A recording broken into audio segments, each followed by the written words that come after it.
ओम नमः शिवाय। ମୁଁ ଜ୍ୟୋତିର୍ବିଦ ରୁଦ୍ରପ୍ରସନ୍ନ ମହାପାତ୍ର ଭୁବନେଶ୍ୱର ଓଡ଼ିଶାରୁ କହୁଛି। ଆଜି ଗୋଟେ ଭଲ ଟପିକ୍ ଆଷ୍ଟ୍ରୋଲୋଜିର ତା ଉପରେ ଚର୍ଚ୍ଚା କରିବା। ସେ ହେଲା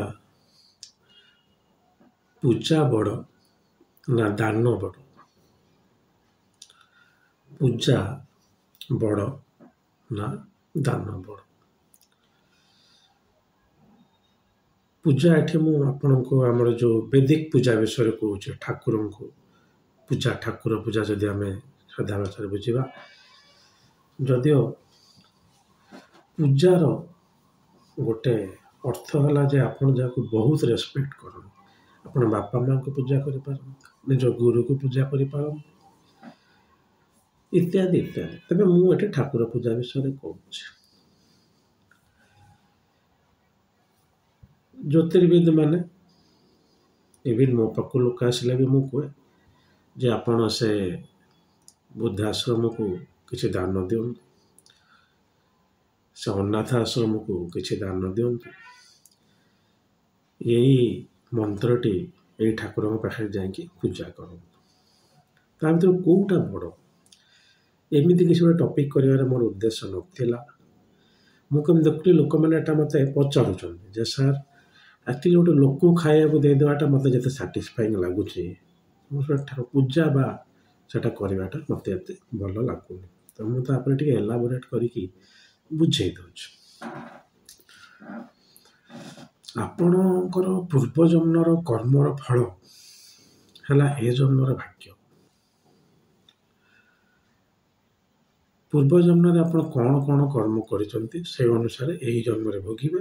ଏହି ଜନ୍ମରେ ଯେଉଁ କର୍ମ କଲେ ନେକ୍ସଟ ଲାଇଫ୍ ବା ନେକ୍ସଟ ଲାଇଫ୍ସ ଆପଣ ହୁଏତ ଆର ଜନ୍ମରେ ମୁକ୍ତି ପାଇଯିବେ, ସେମିତି କିଛି ମାନେ ନାହିଁ। ତାପର ଜନ୍ମ, ତେଣୁ ଭଲ କର୍ମ କଲେ ତା ଆର ଜନ୍ମରେ ଆପଣଙ୍କୁ ଭଲ ଫଳ ମିଳିବ।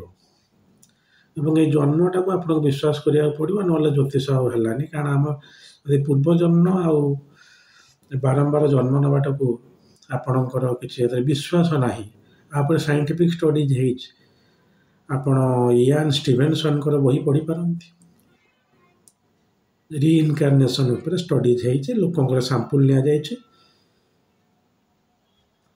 ଇଭିନ୍ ମୁଁ ସିଓର ନୁହେଁ, କିନ୍ତୁ ଗୁରୁବର କେଏନ୍ ରାଓ ବୋଧେ ଶାନ୍ତି ଦେବୀ ବୋଲି ଜଣେ ଲୋକଙ୍କର ନେଇଥିଲେ ହରୋସ୍କୋପ ଆନାଲିସିସ୍, ତାଙ୍କ ପୂର୍ବଜନ୍ମ ଆଉ ତା ପରଜନ୍ମ, ଯେଉଁଟାକି ଇଆନ୍ ଷ୍ଟିଭେନସନ ଷ୍ଟଡି କରିଥିଲେ, କାନାଡ଼ିଆନ୍ ସାଇକିଆଟ୍ରିଷ୍ଟ।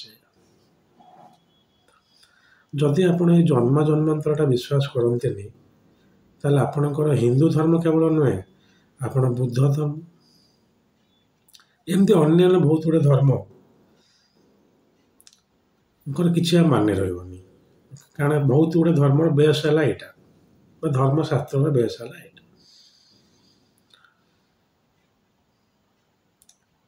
ସେଇ ଯେଉଁ କର୍ମକୁ ଯଦି ଆମେ ଆସିବା ଗୋଟେ ସାଧାରଣ ଭାଷାରେ କହିଲା ବେଳେ, ଆପଣଙ୍କର ଫିଜିକାଲ କର୍ମ, ମେଣ୍ଟାଲ କର୍ମ ଆଉ ଏନର୍ଜି ଲେଭେଲ କର୍ମ। ଆପଣ ଯେତେବେଳେ ଗୋଟେ ମନ୍ତ୍ର ଉଚ୍ଚାରଣ କରନ୍ତି, ସେଇଟା ଆପଣଙ୍କର ଗୋଟେ ଏନର୍ଜି ଲେଭେଲ କର୍ମରେ କାଉଣ୍ଟ ହେଲା। ନିଜ କର୍ମ ଆପଣଙ୍କର, କିନ୍ତୁ ଆପଣ କେତେ ଏନର୍ଜି ବା ନିଜ ଭିତରେ ଯେଉଁ ଆତ୍ମଶକ୍ତିଟାକୁ କେତେ ସେ ଭଗବାନ ସେ ଈଶ୍ୱରଙ୍କ ଠାରେ ଆପଣ ସମର୍ପିତ କରିପାରୁଛନ୍ତି, ସେଇଟା ମ୍ୟାଟର କରେ। ଯଦି ସେମିତି କରିକି ଆପଣ ମନ୍ତ୍ର ପଢ଼ୁଛନ୍ତି କିମ୍ବା ପୂଜା କରୁଛନ୍ତି କିଛି ଗୋଟେ ସ୍ୱାର୍ଥ ପାଇଁ ନୁହେଁ।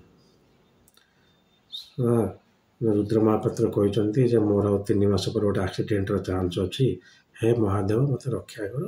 ସେତେବେଳେ 4 ମାସ ବେଳକୁ ଆକ୍ସିଡେଣ୍ଟ ହେଲାନି। ମହାଦେବଙ୍କ ଆପଣ ବାଟରେ, ଆପଣ ଆପଣଙ୍କ ବାଟରେ। ସେ କଥା ମୁଁ କହୁନି। ଆପଣଙ୍କର ଯଦି କୌଣସି ଗୋଟେ କସ୍ମିକ୍ ଏନର୍ଜି ବା ସେଇ ଐଶ୍ୱରିକ ସତ୍ତା ପ୍ରତି ଆନ୍ତରିକତା ଅଛି, ଆପଣ ସମ୍ପୂର୍ଣ୍ଣ ଆନ୍ତରିକତା ସହିତ କିଛି ଗୋଟେ ମନ୍ତ୍ର ପଢ଼ୁଛନ୍ତି କିମ୍ବା ତାଙ୍କୁ ଧ୍ୟାନ କରୁଛନ୍ତି, ସେଇଟା ହିଁ ଆପଣଙ୍କ ପାଇଁ ଗୋଟେ ବହୁତ ଭଲ ପୂଜା। ୱାନ୍ ଟାଇମ୍ ମନ୍ଦିରକୁ ଯାଇକି ଆପଣ ଗୋଟେ ରୁଦ୍ରାଭିଷେକ କରିଦେବା, ଗୋଟେ ବଡ଼ ଅନୁଷ୍ଠାନଟା ଅର୍ଗାନାଇଜ୍ କରିଦେବା ଯେତେ ହେଲ୍ପଫୁଲ୍ ହେବ ନାହିଁ। ଆପଣ ଡେଲି ଯଦି ଆପଣଙ୍କୁ ଗୋଟେ କୌଣସି ଇଷ୍ଟ ଦେବତା ବା ଦେବତୀଙ୍କ ପ୍ରତି ସେତିକି ସମର୍ପଣ ଭାବ ଅଛି, ଆପଣ ତାଙ୍କ ମନ୍ତ୍ର ପଢ଼ୁଛନ୍ତି, ତାଙ୍କୁ ଦେଖିଲେ ଆପଣଙ୍କ ଆଖିରୁ ଲୁହ ବି ଆସି ଯାଇପାରେ, ଯେମିତି ରାମକୃଷ୍ଣ ପରମହଂସଙ୍କ ଭଳିଆ। ଏଗୁଡ଼ା ଆପଣଙ୍କର କର୍ମଟାକୁ କ୍ୟାନସଲ୍ କରିବାରେ ବହୁତ ହେଲ୍ପ କରେ। ଯେମିତିକି ଏଇସବୁ ଜିନିଷ କରୁଥିବା ଗୋଟେ ଲୋକ ମୁକ୍ତି ପଥରେ ବି ଆଗେଇ ହେଇଯିବ। ତେଣୁ ଡେଫିନେଟଲି ମନ୍ତ୍ର ଆଉ ପୂଜାର ସେଇଟା ଗୋଟେ ଆପଣ ଏନର୍ଜି ଲେଭେଲ୍ କର। ଏବେ ଆସିବା ଆମେ ଦାନ ଉପରକୁ। ଦାନ ଯେତେବେଳେ ଆପଣ କରୁଛନ୍ତି, ଆପଣ କହିବେ ନାଇଁ ସାର୍, ମୋ ରୋଜଗାର 10,000 ଟଙ୍କା, ମୋ ବାପାଙ୍କର ଲକ୍ଷେ ଟଙ୍କା ରୋଜଗାର ଅଛି, ମୋ ବାପାଙ୍କ ଠାରୁ 20,000 ଟଙ୍କା ଆଣିକି ଦାନ କରିଦେବି, ସେଇଟା ଫଳପ୍ରଦ ହେବନି। ଦାନଟା ସବୁବେଳେ ଯେତେବେଳେ ଭଲ ଫଳ ଦେବ, ଆପଣ ବରଂ 10 ଟଙ୍କା ରୋଜଗାର କରନ୍ତୁ, ସେଥିରୁ ଆପଣ 5 ଟଙ୍କା ଦାନ କରନ୍ତୁ, ନା କି ଆପଣ କାହାଠୁ ଚୋରି କରିକି ଆଣିକି 10,000 ଟଙ୍କା ଆଉ କାହାକୁ ଦାନ କରନ୍ତୁ। ଆଚ୍ଛା, ଦାନ କରିବା ଦ୍ୱାରା ଯେଉଁ ଲୋକଟି ଦାନ ପାଇଲା ତାର ଆଶୀର୍ବାଦଟା ଆପଣଙ୍କ ଉପରେ ପଡ଼େ। ଗୋଟେ ନିଡି ଲୋକ ହେଇଥିବା ଦରକାର, ଗ୍ରିଡି ଲୋକ ନୁହେଁ। ଗୋଟେ ଖାଇ ପିଇକି ଗୋଟେ ଭଲ, ଯେମିତି ଆମେ କୁହନ୍ତି ବ୍ରାହ୍ମଣ ଭୋଜନ ଦେବା। ଆପଣ ବିଭିନ୍ନ ମନ୍ଦିରକୁ ଯାଆନ୍ତି, ଆପଣ ଦେଖିବେ ଟିକେ ବୁଢ଼ା ଲୋକ ଆସିକି ବସିଥିବେ ସକାଳୁ, ସେମାନେ ଘରକୁ ଖାଇକି ଆସିନଥିବେ, ଆପଣ ତାଙ୍କର ଯଦି ଗଣ୍ଡେ ଖାଇବାକୁ ଦେବେ ସେ ଖାଇବେ।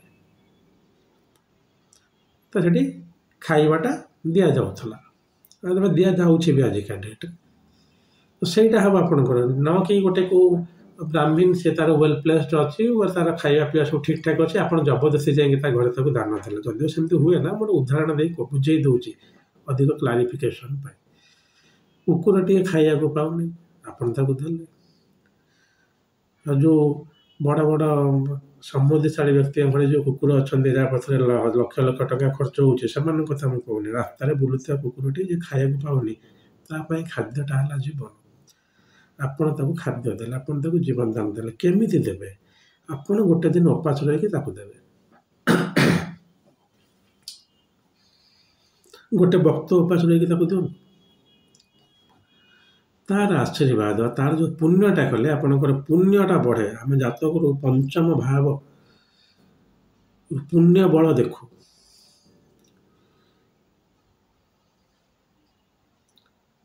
ଯେଉଁଠିକି ଆମେ ଯେଉଁ ମନ୍ତ୍ର ପୂଜାପୂଜି କରିବାଟା, ସେଇଟା ଆମର ଅଷ୍ଟମ ଭାବକୁ ଆମେ ଆସିଲେ, ଯେଉଁଟାକି ସିଦ୍ଧିପ୍ରାପ୍ତି ବୋଲି କୁହାଯାଏ। ତେଣୁ ସେ ଦିନର ରେଜଲ୍ଟ ଏକ୍ଜାକ୍ଟଲି ସମାନ ନୁହେଁ, ଆପଣ ଦୁଇଟା କରିପାରନ୍ତି।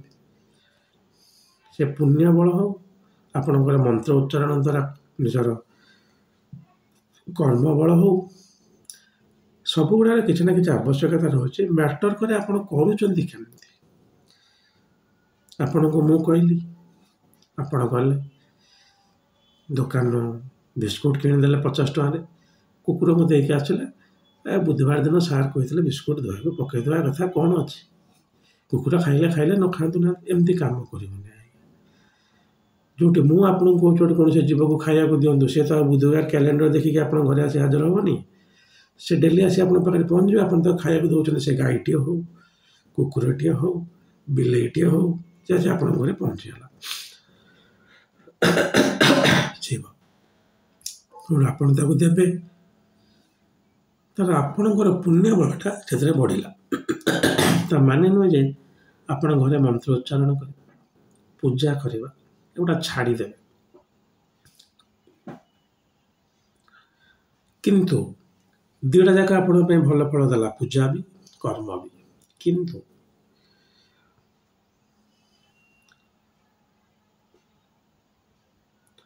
ଆପଣଙ୍କର ଯଦି ଶ୍ରଦ୍ଧା ନାହିଁ, ଆସ୍ଥା ନାହିଁ, ବା ସିଧା ଭାଷାରେ କହିଲେ ଇଣ୍ଟରେଷ୍ଟ ନାହିଁ, ଏସବୁ ଜିନିଷରେ ମୁଁ ବିଶ୍ୱାସ କରେ ନା। କାହାକୁ ଗୋଟେ ଖାଇବାକୁ ଦେଇଦେଲେ କ'ଣ ହେଇଯିବ, ମୋର ଦାନ ଦେଇଦେଲେ କ'ଣ, ତାହେଲେ ଆପଣ ତାକୁ ଗୋଟେ କୌଣସି ଜ୍ୟୋତିର୍ବିଦଙ୍କ କଥାରେ ପଡ଼ିକି ବାଧ୍ୟତାମୂଳକ ଭାବରେ କଲେ, ସେ ମନ୍ତ୍ର ଜପନ୍ତୁ କିମ୍ବା ରାସ୍ତାରେ ଆସି ଖାଇବାକୁ ଦିଅନ୍ତୁ, ବିଲକୁଲ ଫଳପ୍ରଦ ହେବ ନାହିଁ। ସେଥିପାଇଁ କୌଣସି ଜ୍ୟୋତିର୍ବିଦକୁ ଆପଣ ବଦନାମ କରିବେ ନାହିଁ। ଜ୍ୟୋତିର୍ବିଦମାନଙ୍କୁ ବି ମୋର ଅନୁରୋଧ, ସେମାନଙ୍କୁ ଟିକେ ଗାଇଡାନ୍ସ କରିକି ଆପଣ ଶିଖାନ୍ତୁ ଯେ ଆପଣ ମଙ୍ଗଳବାର ଦିନଟା ଖାଇବା ଦେବା ଗୋଟେ କୁକୁରକୁ ନିହାତି ଆବଶ୍ୟକ। ତା ମାନେ ନୁହେଁ ଯେ ଆପଣ ଅନ୍ୟ ଦିନ ଦେଲେ ଆପଣଙ୍କର ପାପ ହେବ। ଅନାଥ ଆଶ୍ରମକୁ ଏ 3 ମାସ ପାଇଁ ଆପଣ ଦେବେ, ଆପଣଙ୍କ ଇଷ୍ଟଟା କଟିଗଲା ପରେ ଆଉ ଦେଲେ ତାପରେ ଯେ ବିରାଟ ବଡ଼ ଅନିଷ୍ଟ ହୋଇଯିବ ସେ କଥା ନୁହେଁ।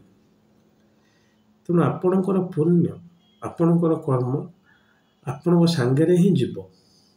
ଏ ଜନ୍ମରେ ଆପଣ ତ ଫଳ ନ ପାଇଲେ ବି ଆର ଜନ୍ମରେ ପାଇବେ। ତେଣୁ ବିଲକୁଲ ହିଚକିଚାନ୍ତୁ ନାହିଁ। ଦାନ କରିବାକୁ, କର୍ମ କରିବାକୁ, ଆପଣଙ୍କର ମନ୍ତ୍ର ଉଚ୍ଚାରଣ ବା ପୂଜା କରିବାକୁ କରନ୍ତୁ। ଯଦି ଆପଣଙ୍କର ଶ୍ରଦ୍ଧା ନାହିଁ ବିଲକୁଲ କରନ୍ତୁ ନାହିଁ।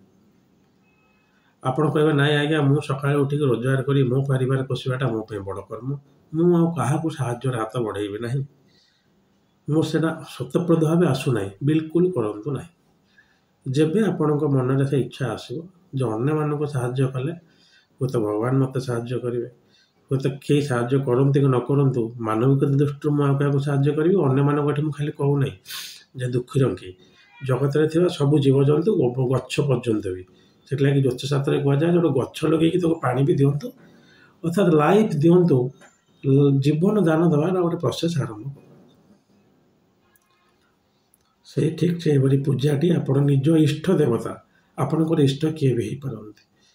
କୁଳ ଦେବତା ଗୋଟେ ଫିକ୍ସଡ, ଇଷ୍ଟ ଦେବତା ଫିକ୍ସଡ ନୁହେଁ। ଆପଣଙ୍କର ଇଷ୍ଟ ଜଣେ ହେଇପାରନ୍ତି ଆପଣଙ୍କର ଭାଇ, ଆଖି ବୁଝିଦେଲା ଯାହା ପିକ୍ଚର ଆପଣଙ୍କ ଆଗକୁ ପଳେଇ ଆସୁଛି ସେ ହେଲା ଆପଣଙ୍କର ଇଷ୍ଟ। ଆପଣ ଯଦି ତାଙ୍କୁ ପୂଜା କରୁଛନ୍ତି ତାହେଲେ ଭଲ, ଖୁବ୍ ଶ୍ରଦ୍ଧାର ସହିତ।